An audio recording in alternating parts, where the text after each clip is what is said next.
Liverpool 2, Everton 1. I tried to be positive.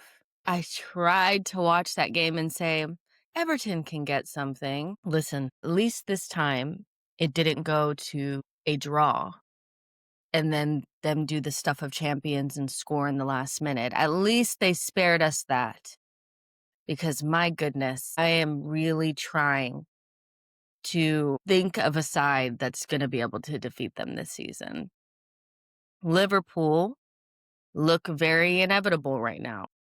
Are they perfect? No. Can they be got at? Yes. But is there anybody in this league who can stop them from doing what they do best and also take advantage of their frailties? Please put a team in the comment section. Please give me some hope. Please give me some words of encouragement because right now, it's not looking good. It's not looking good. Liverpool started out that game without Isak and without Wirtz, which doesn't necessarily mean that they have any sort of weakened side. We know that they have so much quality in their team. McAllister came back in, Ekitike played up front, and by all intents and purposes, they pretty much played one of the most one-sided halves I've seen in a while, especially in a derby in that first half. That first half,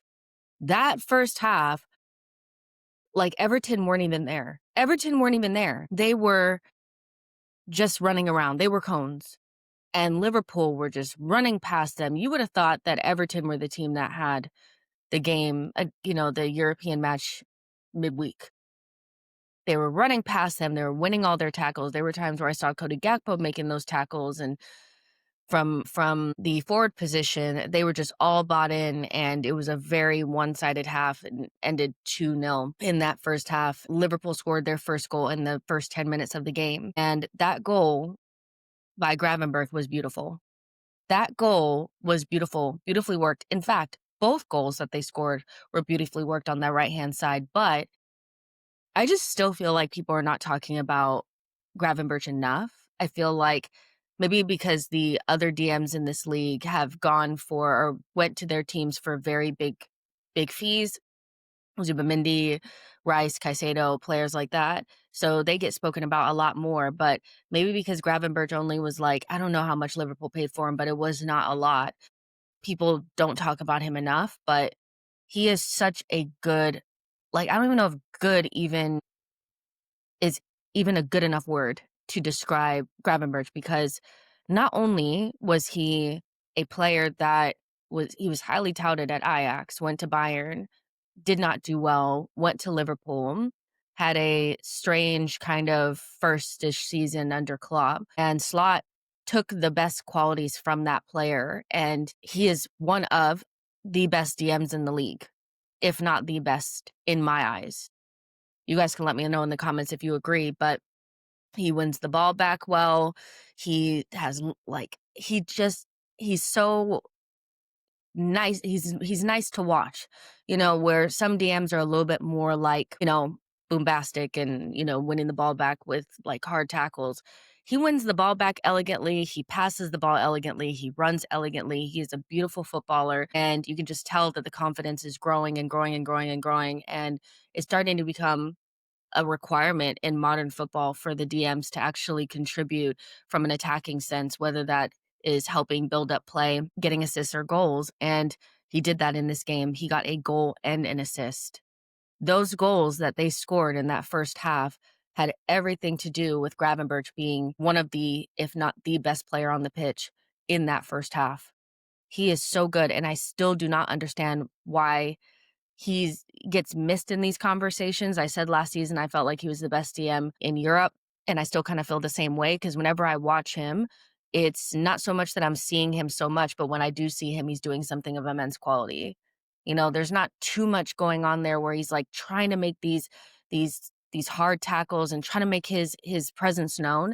It's just he's there, and then when he's doing things, it's great, and then you don't see anything else really. I don't know if that makes sense, but he's just kind of he's not trying to do too much, but when he does things, it's such quality that you're just like, wow, he really is so good, right?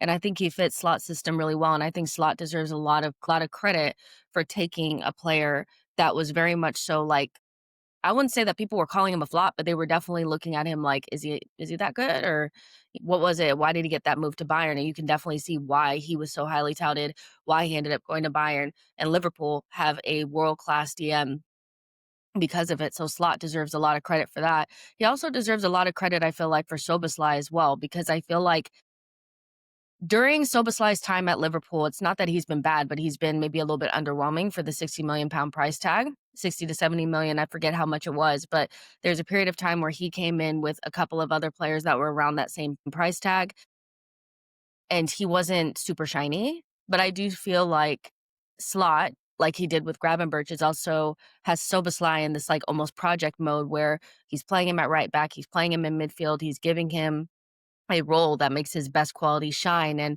Soboslai looks like so much better of a player than he did under Klopp to me. And I thought he also had a really good first half too. But Liverpool were just kind of playing that game on their own in the first half. And it was very disheartening for me. I was like, gosh, why did I wake up and watch this? I mean, I love watching football, but this does, I mean, 5 wins, 5 games, they obviously are conceding goals, but it doesn't, I don't know, is there anybody that's going to score more than them in a game? You know what I mean? Like, are they going to be able to score enough? I don't know, and I think from an Everton perspective, they really didn't get going until like the second half. But when they did, they posed a lot of threat. They scored their goal, they got into the box, but it just wasn't enough. It just wasn't enough. And I feel like that's kind of just been the story of the season, is that no matter what other teams do, no matter how well they play or how much they take advantage of Liverpool's frailties at the back, it's just never enough because Liverpool still just have a little bit too much. They just have a little bit too much. I'm not shocked by the result, but watching them, they're incredibly strong. Start off the game without their 200 million plus pound signings. They were on the bench. Isak and Wirtz both came in that second half. And I'll be honest, I don't really think that either one of them had their best like moments. This was Isak's debut in the Premier League for Liverpool. Obviously, we're gonna count that. We're gonna count that as like your first no GA in a game, obviously, because the agenda's got an agenda, but he's gonna take time to get used to his teammates and stuff like that. And then Wirtz came in, he did whatever. But it really doesn't matter when you have some players just playing on a whole nother level. And I would say, and I want to hear Liverpool fans' perspective on this as well, obviously, but watching your guys' games, I do think that Gravenberch and Sobislai have been your 2 best players. Maybe a little bit of Van Dijk as well, but that's kind of like evergreen. Van Dijk is Van Dijk, but they have been otherworldly this season. They stand out so much amongst so much talent. You can just see that they're just like the confidence is just radiating from them. And it's coaching. It's coaching that these both of these players came into Liverpool seasons ago and did not look like the players that they look like right now. They're so good that it doesn't even really matter if Wirtz doesn't have the best game. It doesn't really matter if McAllister's just getting back up to speed. It doesn't really matter if Salah doesn't really do anything because those players are stepping up. So yeah, they were kind of standout players for me for Liverpool. And I think, Everton, they tried. I think Everton going forward should take quite a bit from that second half because they were, you know, they were getting into the final third and trying to make things happen. And that front 3 of Barry and Njai and Grealish, that's a very good front 3 that's going to cause a lot of people problems.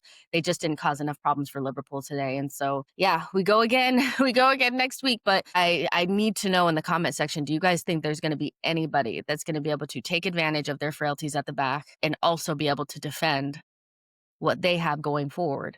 Because those counterattacks are scary. Those counterattacks are so scary. Some of them were, they weren't as sharp as they could have been, but you just know in a couple of match weeks, those are gonna come off, and it's gonna be really scary for the rest of us for sure. So I think we're just kind of all hoping that this ends up being like an Mbappe situation at Real Madrid, where you bring in somebody and it throws the dynamics off, and it doesn't quite work out the way people think it's gonna work out, and they have a little bit of an off season. But 5 wins in 5 games in the Premier League, looking pretty comfortable, even though they're not looking their best.